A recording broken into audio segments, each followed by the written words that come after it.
Temos pauta aqui para mais uma notícia política, uma que se integra à outra, né?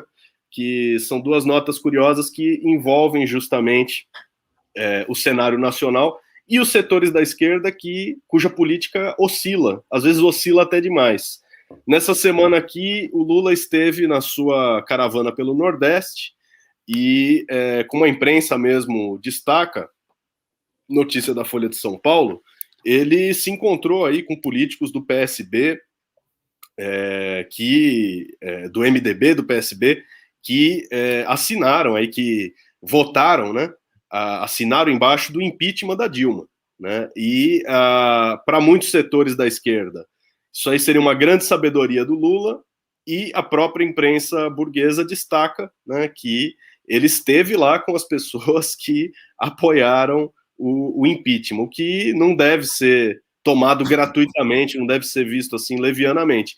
É uma inflexão à direita que pode custar muito caro para o próprio Lula, pode custar aí também a sua desmoralização, porque ninguém que lutou contra o golpe, contra o impeachment, pode levar muito a sério, né, que isso daqui vai dar bons resultados. Tem muita gente aí com otimismo também, muito um otimismo muito pouco medido com relação aí à fácil vitória, né, do Lula nas eleições, né, como se o caminho estivesse totalmente livre, e a gente tem visto que não está. E a própria Dilma se manifestou recentemente numa entrevista dizendo que o golpe não é brincadeira, né? Como ela, nas palavras dela, o golpe não foi brando, né? E não foi simplesmente um golpe que se restringiu ao que aconteceu em 2016. Como ela assinalou na entrevista, né, o golpe de 2016 é o ato zero do golpe, é o ato inaugural, mas o processo continua. E o pecado original dessa crise que o país... o golpe de 16 é o pecado original dessa crise que o país atravessa. É a partir dali que se desenrola todo o processo golpista.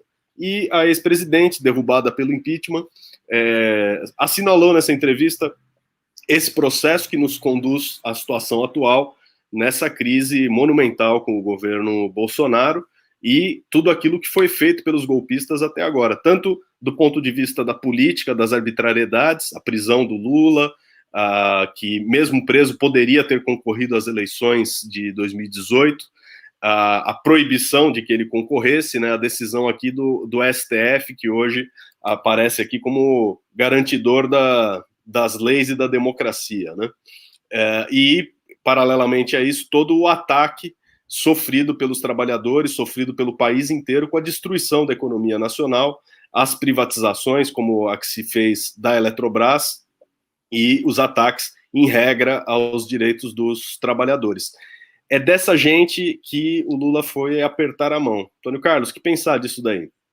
Bom, rapidamente, duas coisas. Primeiro, é bom lembrar que o Lula foi ao Nordeste e lá ele foi muito pressionado pelos governadores que são a expressão da política direitista que existe dentro dos setores do PT, né, que queriam deixar de lado o golpe, que não lutaram pela liberdade do Lula e que estão interessados na sua própria eleição e na eleição dos seus parceiros, né, dos seus consorciados, e que para eles esse processo passa por se juntar a gente da direita, do PSD, do Kassab, do MDB e tantos outros que se posicionaram abertamente a favor da deposição de Dilma, né, da prisão de Lula e assim por diante. Obviamente que essa é uma política sem pé nem cabeça, né? Esses setores aí, para que Lula possa ser vitorioso, é preciso, em primeiro lugar, precisa derrotar o golpe, como nós destacamos nesse programa de hoje.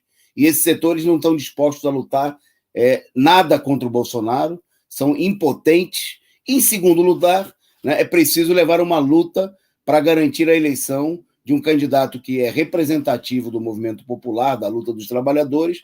O Lula, contraditoriamente, assinalou semana passada, por exemplo, nessa semana, que ele não queria um vice que fosse golpista, né, como aconteceu no caso do Temer. Bom, obviamente que não adianta não ter um vice golpista, né, e colocar aí, ressuscitar múmias, né, da política direita, que não tem apoio popular, que, inclusive, muitos deles nem conseguiram mandatos. Aí teve imagem aí do Lula com Eunice Oliveira, estão sendo enterrados, rejeitados pela população. Foi o que Lula fez com Sarney, com Renan Calheiros, né, tirou esses políticos do sarcófago, né, onde o povo tinha lançado eles pela rejeição popular, pelos que eles fizeram contra o país, e trouxe eles para a cena política novamente. Ao nosso ver, é um caminho equivocado, e pior do que isso, é um caminho que não garante em nada a vitória do Lula e do povo brasileiro, porque os que não lutaram contra o golpe, né, os que apoiaram o golpe, apoiaram a prisão de Lula, votaram todos os ataques contra o povo brasileiro, não vão se colocar efetivamente, né, a favor de uma vitória do povo brasileiro, que seria a eleição de Lula. Eles estão tentando usar o prestígio do Lula para recuperar a própria imagem, né, desgastada, rejeitada, para depois, mais uma vez, fazer aquilo que eles sabem muito bem, trair o povo brasileiro e defender exclusivamente os seus interesses.